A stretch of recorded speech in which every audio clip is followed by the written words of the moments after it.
त्रिलोकमंडन हाथी का पूर्वभव 85वां पर्व कथा।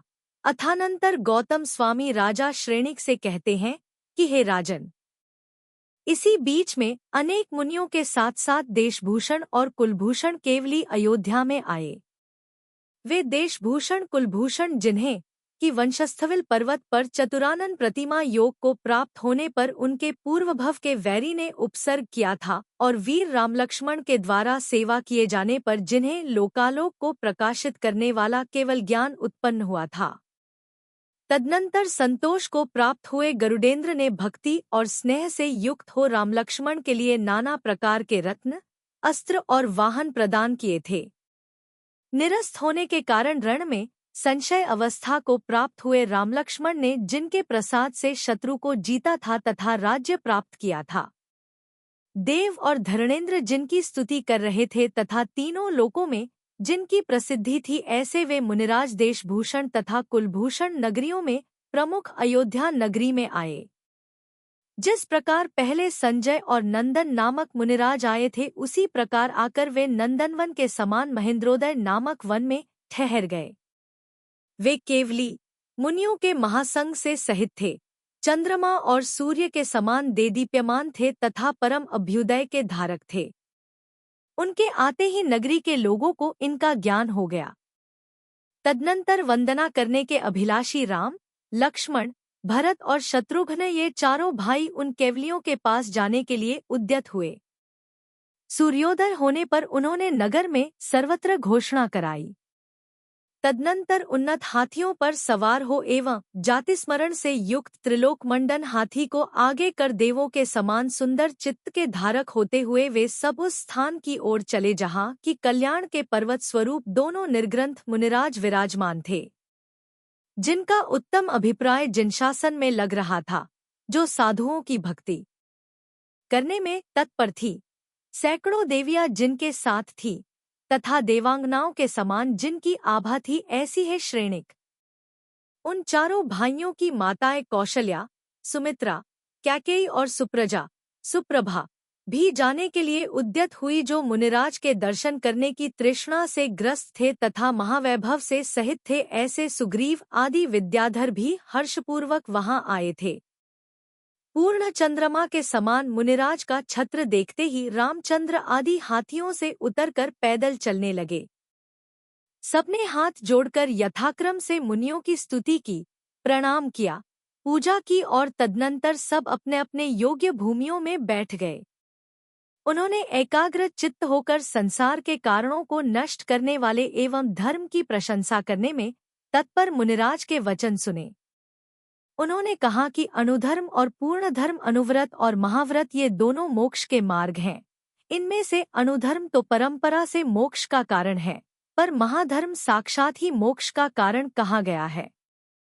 पहला अनुधर्म महाविस्तार से सहित है तथा गृहस्थाश्रम में होता है, और दूसरा जो महाधर्म है वह अत्यंत कठिन है तथा महाशूर वीर निर्ग्रंथ साधुओं के ही होता है। इस अनादिनिधन संसार में लोभ से मोहित हुए प्राणी नरक आदि कुयोनियों में तीव्र दुख पाते हैं। इस संसार में धर्म ही परम बंधु है, धर्म ही महाहितकारी है। निर्मल दया जिसकी जड़ है, उस धर्म का फल नहीं कहा जा सकता। धर्म के समागम से प्राणी समस्त इष्ट वस्तुओं को प्राप्त होता है। लोक में धर्म अत्यंत पूज्य है। जो धर्म की भावना से सहित है, लोक में वही विद्वान कहलाते हैं। जो धर्म दयामूलक है, वही महाकल्याण का कारण है। संसार के अन्य अधम धर्मों में वह दयामूलक धर्म कभी भी विद्यमान नहीं है, अर्थात उनसे वह भिन्न है। वह दयामूलक धर्म जिनेंद्र भगवान के द्वारा प्रणीत परम दुर्लभ मार्ग में सदा विद्यमान रहता है, जिसके द्वारा तीन लोक का अग्रभाग अर्थात मोक्ष प्राप्त होता है। जिस धर्म के उत्तम फल को पाताल में धरणेंद्र आदि, पृथ्वी पर चक्रवर्ती आदि और स्वर्ग में इंद्र आदि भोगते हैं, उसी समय प्रकरण पाकर लक्ष्मण ने स्वयं हाथ जोड़कर शिर से प्रणाम कर मुनिराज से यह पूछा कि हे प्रभो, त्रिलोकमंडन नामक गजराज खंभे को तोड़कर किस कारण क्षोभ को प्राप्त हुआ और फिर किस कारण अकस्मात ही शांत हो गया? हे भगवन, आप मेरे इस संशय को दूर करने के लिए योग्य हैं। तदनंतर देशभूषण केवली ने निम्न प्रकार वचन कहे। उन्होंने कहा कि यह हाथी अत्यधिक पराक्रम की उत्कटता से पहले तो परम क्षोभ को प्राप्त हुआ था और उसके बाद पूर्वभव का स्मरण होने से शांति को प्राप्त हो गया था। इस कर्मभूमिरूपी युग के आदि में इसी अयोध्या नगरी में राजा नाभिराज और रानी मरुदेवी के निमित्त से शरीर को प्राप्त कर उत्तम नाम को धारण करने वाले भगवान ऋषभदेव प्रकट हुए थे।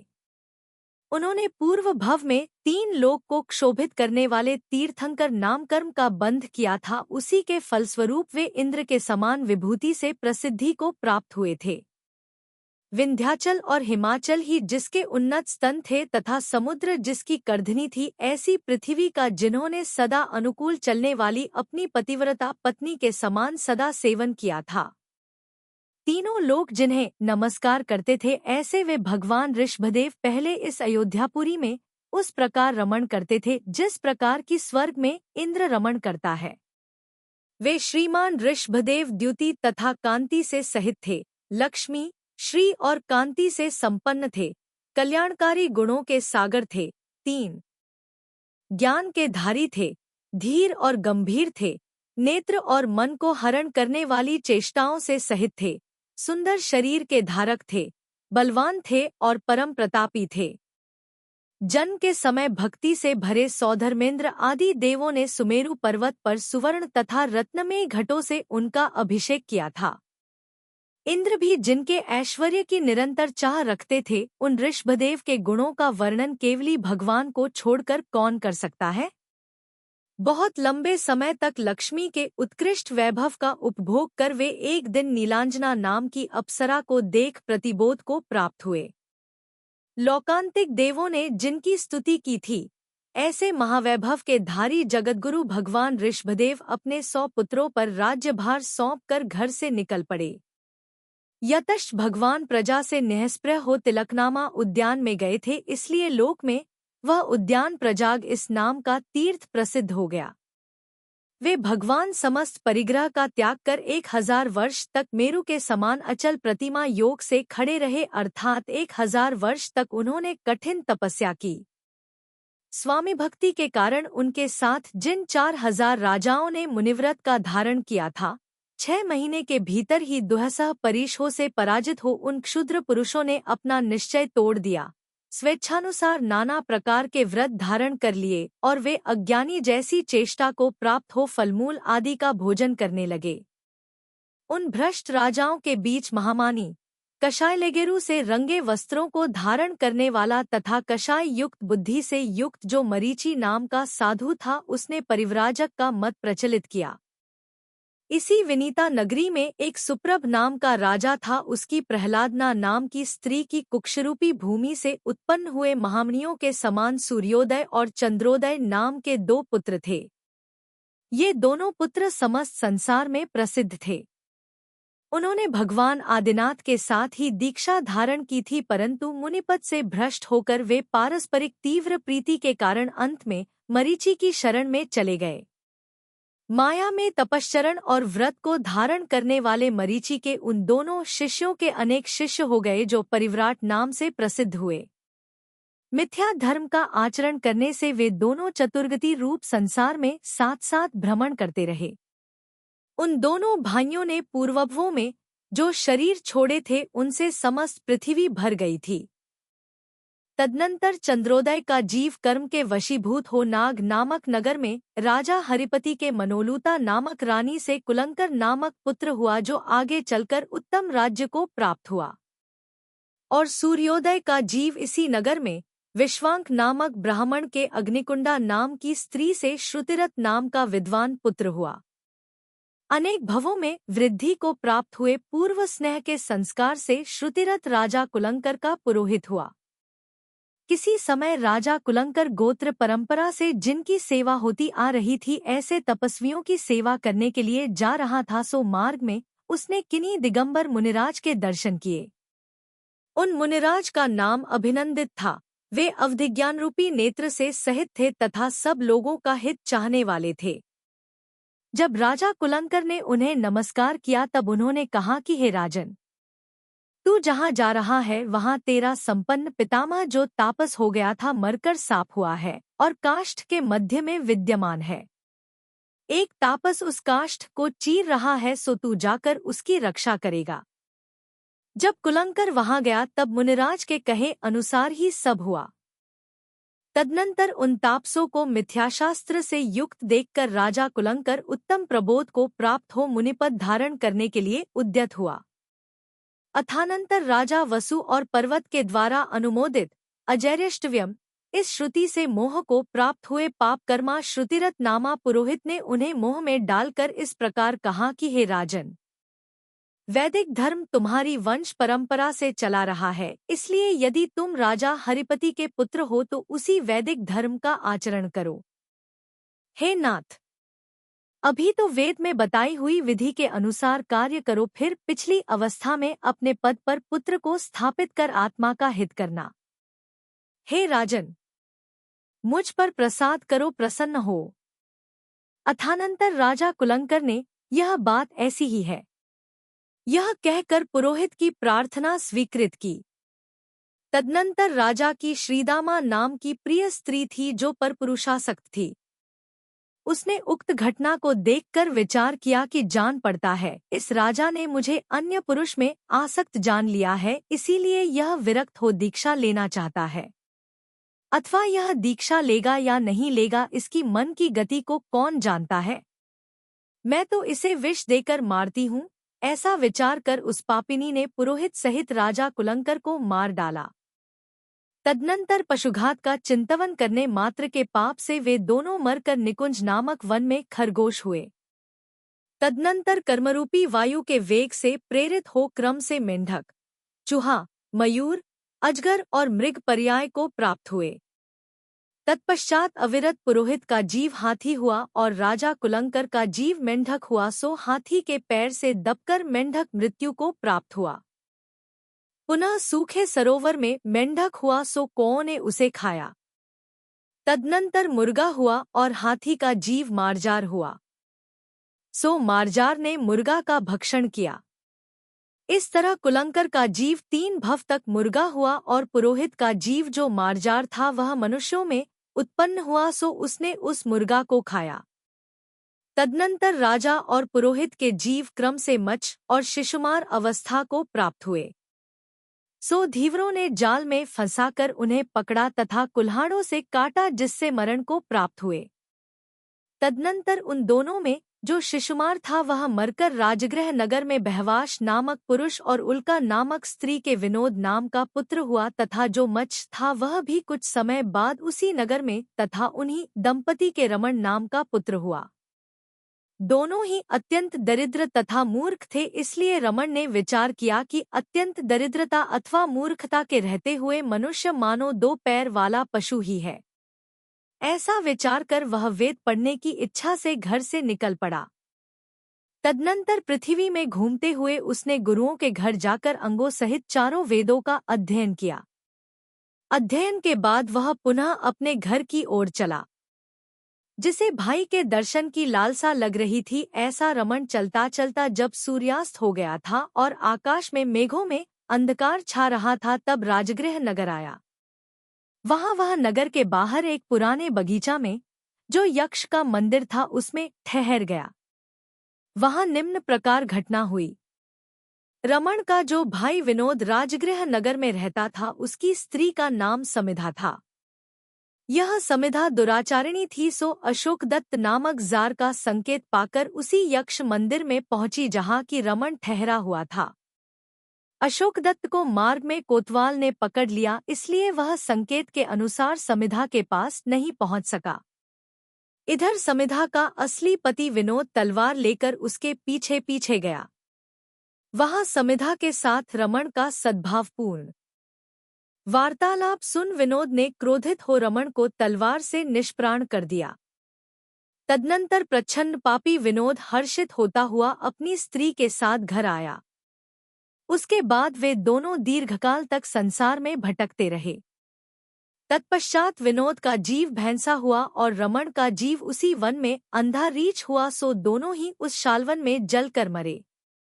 तदनंतर दोनों ही गिरिवन में व्याध हुए, फिर मरकर हरिण हुए।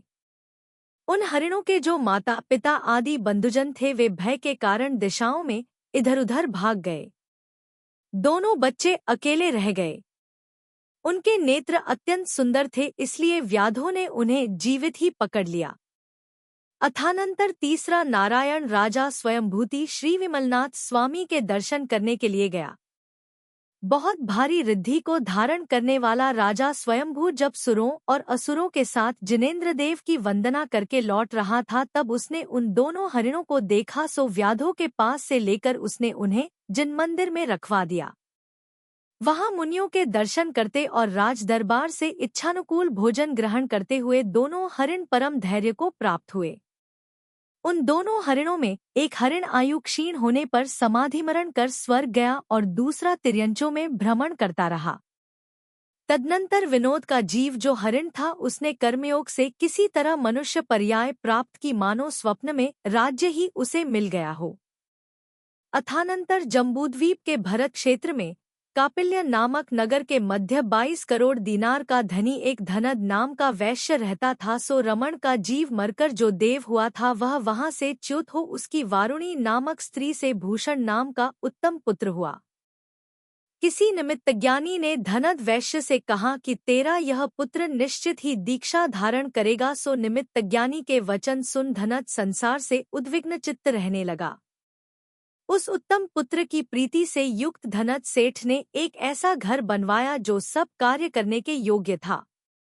उसी घर में उसका भूषण नामा पुत्र रहता था।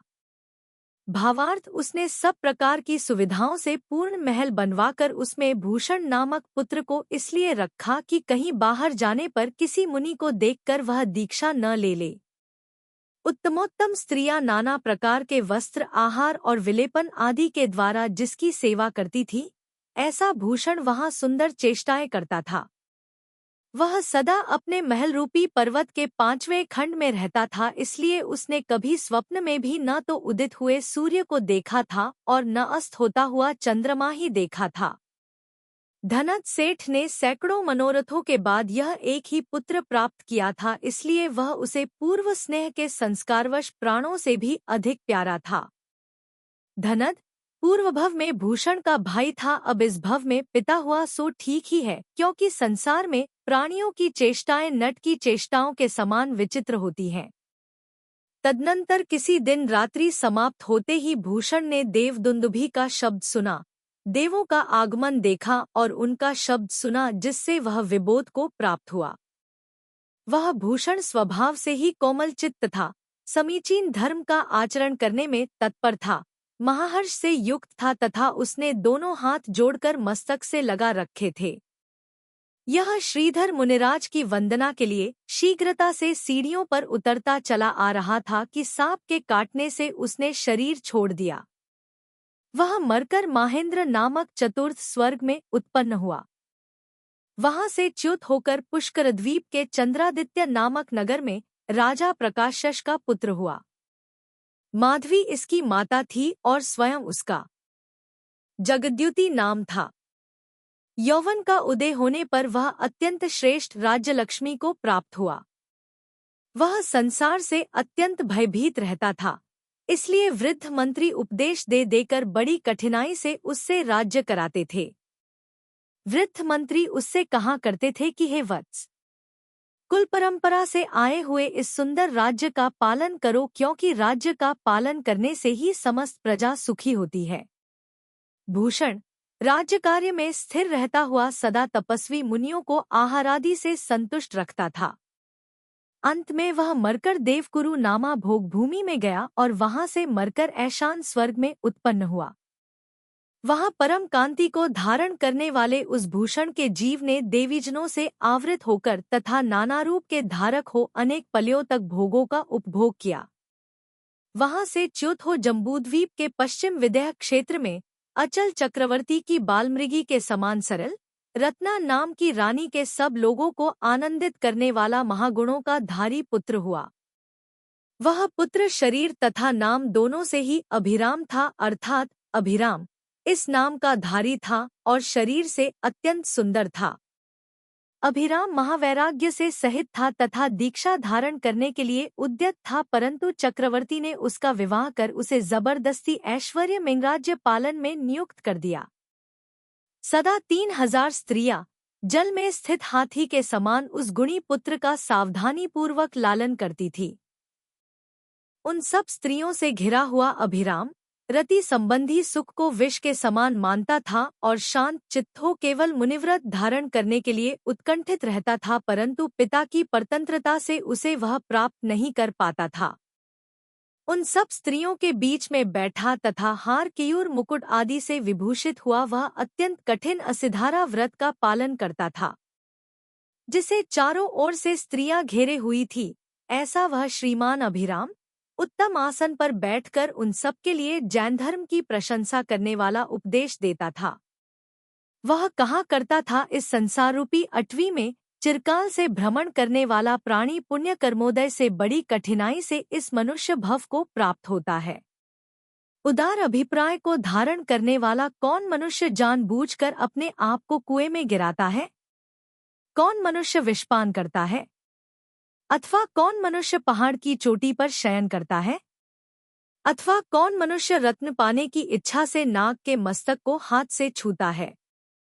अथवा विनाशकारी इन इंद्रियों के विषयों में किसे कब संतोष हुआ है?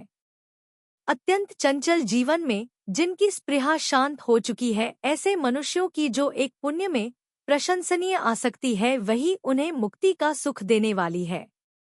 इत्यादि परमार्थ का उपदेश देने वाली वाणी सुनकर उसकी वे स्त्रियां शांत हो गई थी तथा शक्ति अनुसार नियमों का पालन करने लगी थी।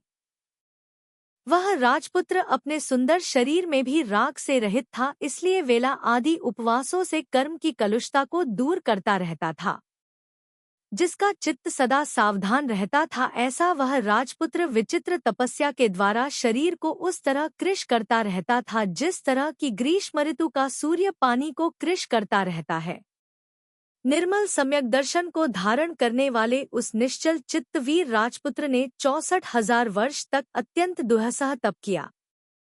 अंत में पंच परमेष्ठियों के नमस्कार से युक्त समाधिमरण को प्राप्त हो ब्रह्मोत्तर नामक स्वर्ग में उत्तम देव पर्याय को प्राप्त हुआ है। अथानंतर भूषण के भव में जो उसका पिता धनत सेठ था, उसका जीव नाना योनियों में भ्रमण कर जम्बूद्वीप संबंधी भरत क्षेत्र की दक्षिण दिशा में स्थित जो पोदनपुर नाम का नगर था, उसमें अग्निमुख और शकुना नामक ब्राह्मण अब्राह्मणी उसके जन्म के कारण हुए। उन दोनों के वह मृदुमती नाम का पुत्र हुआ। वह मृदुमती निरर्थक नाम का धारी था, अर्थात मृदु बुद्धि न होकर कठोर बुद्धि था, जिसकी बुद्धि जुआ तथा अविनय में आसक्त रहती थी, जो मार्गधूलि से धूसरित रहता था तथा जो नाना प्रकार के अपराध करने के कारण लोगों के द्वेष का पात्र था। ऐसा वह अत्यंत दुष्ट चेष्टाओं का धारक था। लोगों के उलाहनों से खिन्न होकर माता पिता ने उसे घर से निकाल दिया, जिससे वह पृथ्वी में जहां तहां भ्रमण कर यौवन के समय पुनः पोदनपुर में आया। वहां एक ब्राह्मण के घर में प्रविष्ट हो उसने पीने के लिए जल मांगा, सो ब्राह्मणी ने उसे जल दिया। जल देते समय उस ब्राह्मणी के नेत्रों से टप टप कर आंसू नीचे पड़ रहे थे। अत्यंत शीतल जल से जिसकी आत्मा संतुष्ट हो गई थी, ऐसे उस मृदुमती ने पूछा कि हे दयावती, तू इस तरह क्यों रो रही है? उसके इस प्रकार कहने पर ब्राह्मणी ने कहा कि हे भद्र, मुझने निर्दया हो अपने पति के साथ मिलकर तेरे ही समान आकृति वाले अपने छोटे से पुत्र को बड़े दुख की बात है कि घर से निकाल दिया था। सो अनेक देशों में घूमते हुए तूने यदि कहीं उसे देखा हो तो उसका पता बता।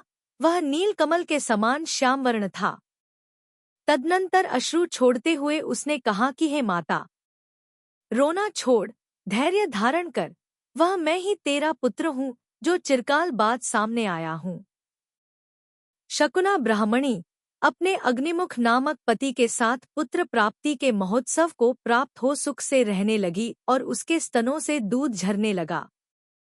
मृदुमती अत्यंत तेजस्वी था, सुंदर था, बुद्धिमान था, नाना शास्त्रों में निपुण था, सर्व स्त्रियों के नेत्र और मन को हरने वाला था, धूर्तों के मस्तक पर स्थित था, अर्थात उनमें शिरोमणि था। वह जुआ में सदा जीतता था, अत्यंत चतुर था, कलाओं का घर था और कामोपभोग में सदा आसक्त रहता था। इस तरह वह नगर में सदा क्रीड़ा करता रहता था। उस पोदनपुर नगर में एक वसंतडमरा नाम की वेश्या समस्त वेश्याओं में उत्तम थी, जो कामभोग के विषय में उसकी अत्यंत इष्ट स्त्री थी। उसने अपने माता पिता को अन्य बंधुजनों के साथ साथ दरिद्रता से मुक्त कर दिया था, जिससे वे समस्त इच्छित पदार्थों को प्राप्त कर राजा रानी जैसी लीला को प्राप्त हो रहे थे। उसका पिता कुंडल आदि अलंकारों से अत्यंत देदीप्यमान था तथा माता मेखला आदि अलंकारों से युक्त हो नाना कार्यकलाप में सदा व्यग्र रहती थी। एक दिन वह मृदुमती चोरी करने के लिए शशांक नामा नगर के राजमहल में घुसा। वहां का राजा नंदिवर्धन विरक्त हो रानी से कह रहा था, सो उसे उसने सुना था। उसने कहा कि आज मैंने शशांकमुख नामक गुरु के चरणमूल में मोक्ष सुख का देने वाला उत्तम धर्म सुना है। हे देवी, ये विषय विष के समान अत्यंत दारुण है, इसलिए मैं दीक्षा धारण करता हूँ। तुम शोक करने के योग्य नहीं हो। इस प्रकार रानी को शिक्षा देते हुए श्री नंदिवर्धन राजा को सुनकर वह मृदुमती अत्यंत निर्मल बोधि को प्राप्त हुआ। संसार की दशा से विरक्त हो उसने शशांकमुख नामा गुरु के पादमूल में सर्व परिग्रह का त्याग कराने वाली जिंदीक्षा धारण कर ली। अब वह शास्त्रोक्त विधि का आचरण करता तथा जब कभी प्रासुक भिक्षा प्राप्त करता हुआ क्षमा धर्म से युक्त हो घोर तप करने लगा। अथानंतर गुणनिधि नामक एक उत्तम मुनिराज ने दुर्गगिरि नामक पर्वत के शिखर पर आहार का परित्याग कर 4 माह के लिए वर्षायोग धारण किया।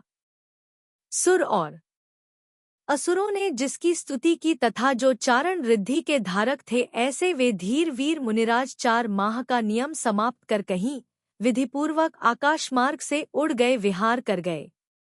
तदनंतर उत्तम चेष्टाओं के धारक एवं युग मात्र पृथ्वी पर दृष्टि डालने वाले मृदुमती नामक मुनिराज भिक्षा के लिए आलोकनामा नगर में आए। सो राजा सहित नगरवासी लोगों ने यह जानकर कि ये वे ही महामुनि हैं, जो पर्वत के अग्रभाग पर स्थित थे, उन्हें आते देख बड़े संभ्रम से भक्ति सहित उनके दर्शन किए तथा उनकी पूजा कर उन्हें नाना प्रकार के आहारों से संतुष्ट किया। और जवा इंद्रिय में आसक्त हुए उन मुनि ने पाप कर्म के उदय से माया धारण की। नगरवासी लोगों ने कहा कि तुम वही मुनिराज हो जो पर्वत के अग्रभाग पर स्थित थे तथा देवों ने जिनकी वंदना की थी। इस प्रकार कहने पर उन्होंने अपना सिर नीचा कर लिया, किंतु यह नहीं कहा कि मैं वह नहीं हूँ। इस प्रकार भोजन के स्वाद में लीन मृदुमती मुनि ने अज्ञान अथवा अभिमान के कारण दुहक के बीच स्वरूप इस आत्मवंचना का उपार्जन किया, अर्थात माया की। यतश्च उन्होंने गुरु के आगे अपनी यह माया शल्य नहीं निकाली, इसलिए वे इस परम दुहक की पात्रता को प्राप्त हुए। तदनंतर मृदुमती मुनि मरण कर उसी स्वर्ग में पहुंचे जहाँ की रिद्धियों सहित अभिराम नाम का देव रहता था। पूर्व कर्म के प्रभाव से परम रिद्धि को धारण करने वाले उन दोनों देवों को स्वर्ग में अत्यंत प्रीति थी। देवियों के समूह से युक्त तथा सुखरूपी सागर में निमग्न रहने वाले वे दोनों देव अपने पुण्योदय से अनेक सागर पर्यंत उस स्वर्ग में क्रीड़ा करते रहे। तदनंतर मृदुमती का जीव पुण्यराशि के क्षीण होने पर वहां से च्युत हो मायाचार के दोष से दूषित होने के कारण जम्बूद्वीप में आया। जम्बूद्वीप में ऊंचे ऊंचे शिखरों से सहित निकुंज नाम का एक पर्वत है, उस पर अत्यंत सघन शल्की नामक वन है। उसी वन में यह मेघसमूह के समान हाथी हुआ है। इसका शब्द क्षोभ को प्राप्त हुए समुद्र के समान है। इसने अपनी गति से वायु को जीत लिया है। क्रोध के समय इसका आकार अत्यंत भयंकर हो जाता है। यह महाअभिमानी है। इसकी दाढ़ें चंद्रमा के समान उज्ज्वल है। यह गजराज के गुणों से सहित है। विजय आदि महागजराजों के वंश में उत्पन्न हुआ है। परम दीप्ति को धारण करने वाला है। मानो ऐरावत हाथी से द्वेष ही रखता है। स्वेच्छानुसार युद्ध करने वाला है। सिंह व्याघ्र बड़े बड़े वृक्ष तथा छोटी मोटी अनेक गोल चट्टानों का विनाश करने वाला है। मनुष्यों की बात जाने 2 विद्याधरों के द्वारा भी इसका पकड़ा जाना सरल नहीं है।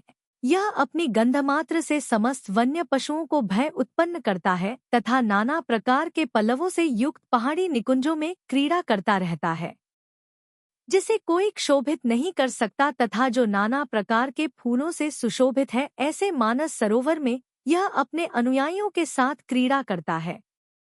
यह अनायास दृष्टि में आए हुए कैलाश पर्वत पर तथा गंगा नदी के मनोहर हृदयों में अत्यंत सुखी होता हुआ श्रेष्ठ शोभा को प्राप्त होता है।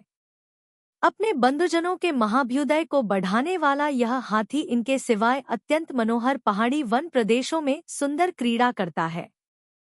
अनुकूल आचरण करने में तत्पर रहने वाली हजारों हथिनियों के साथ मिलकर यह यूथपति के योग्य सुख का उपभोग करता है। हाथियों के समूह से घिरा हुआ यह हाथी जब यहाँ वहाँ विचरण करता है तब पक्षियों के समूह से आवृत गरुड़ के समान सुशोभित होता है, जिसकी गर्जना मेघगर्जना के समान सघन है तथा जो दानरूप झरनों के निकलने के लिए मानो पर्वत ही है। ऐसा यह उत्तम गजराज लंका के धनी रावण के द्वारा देखा गया, अर्थात रावण ने इसे देखा तथा विद्या और पराक्रम से उग्र रावण ने इसे वशीभूत किया एवं सुंदर सुंदर लक्षणों से युक्त इस हाथी का त्रिलोक कंटक नाम रखा। यह पूर्वभव में स्वर्ग में अप्सराओं के साथ चिरकाल तक क्रीड़ा कर सुखी हुआ अब हस्तिनियों के साथ क्रीड़ा कर सुखी हो रहा है। यथार्थ में कर्मों की ऐसी ही विचित्र शक्ति है कि जीव दुहखों से युक्त नाना योनियों में परम प्रीति को प्राप्त होते हैं। अभिराम का जीव भी च्योथो अयोध्या नगरी में राजा भरत हुआ है। यह भरत अत्यंत बुद्धिमान है तथा समीचीन धर्म में इसका हृदय लग रहा है, जिसके मोह का समूह विलीन हो चुका है तथा जो भोगों से विमुख है। ऐसा यह भरत पुनर्भव दूर करने के लिए मुनि दीक्षा धारण करना चाहता है। श्री ऋषभदेव के समय ये दोनों सूर्योदय और चंद्रोदय नामक भाई थे तथा उन्हीं ऋषभदेव के साथ जिनधर्म में दीक्षित हुए थे, किंतु बाद में अभिमान से प्रेरित हो महाव्रत छोड़कर मरीचि के द्वारा चलाए हुए परिव्राजक मत में दीक्षित हो गए, जिसके फलस्वरूप संसार के दुहक से दुहखी हो कर्मों का फल भोगते हुए चिरकाल तक संसार में भ्रमण करते रहे। सो ठीक ही है, क्योंकि संसार में जो मनुष्य तप नहीं करते हैं वे अपने द्वारा किए हुए सुख दुखदायी कर्म का फल अवश्य ही प्राप्त करते हैं। जो चंद्रोदय का जीव पहले कुलंकर और उसके बाद समाधि मरण करने वाला मृग हुआ था, वही क्रमक्रम से उत्तम हृदय को धारण करने वाला राजा भरत हुआ है। और सूर्योदय ब्राह्मण का जीव मरकर मृग हुआ, फिर क्रमक्रम से पापकर्म के उदय से इस हस्ती पर्याय को प्राप्त हुआ है। अत्यंत उत्कट बल को धारण करने वाला यह हाथी पहले तो बंधन का खंभा उखाड़कर क्षोभ को प्राप्त हुआ, परंतु बाद में भरत के देखने से पूर्वभव का स्मरण कर शांत हो गया। गौतम स्वामी कहते हैं कि हे विद्वज्जनों, इस तरह नाना प्रकार की गत्यागति तथा बाह्य सुख और दुहक को जानकर इस विषम कर्म अटवी को छोड़ धर्म में रमण करो, क्योंकि जिन्होंने मनुष्य पर्याय प्राप्त कर जिनेन्द्र कथित धर्म धारण नहीं किया है वे संसार भ्रमण को प्राप्त हो आत्महित से दूर रहते हैं। हे भव्यजनों, जो श्री जिनेन्द्र देव के मुखारविंद से प्रकट हुआ है तथा मोक्ष के देने में तत्पर है, ऐसे अनुपम जिनधर्म को पाकर सूर्य की कांति को जीतने वाला पुण्य संचय करो, जिससे निर्मल परम पद को प्राप्त हो सको। इस प्रकार आर्ष नाम से प्रसिद्ध रविशेणाचार्य द्वारा कथित पद्मपुराण में भरत तथा त्रिलोक मंडन हाथी के पूर्ववों का वर्णन करने वाला 85वां पर्व पूर्ण हुआ।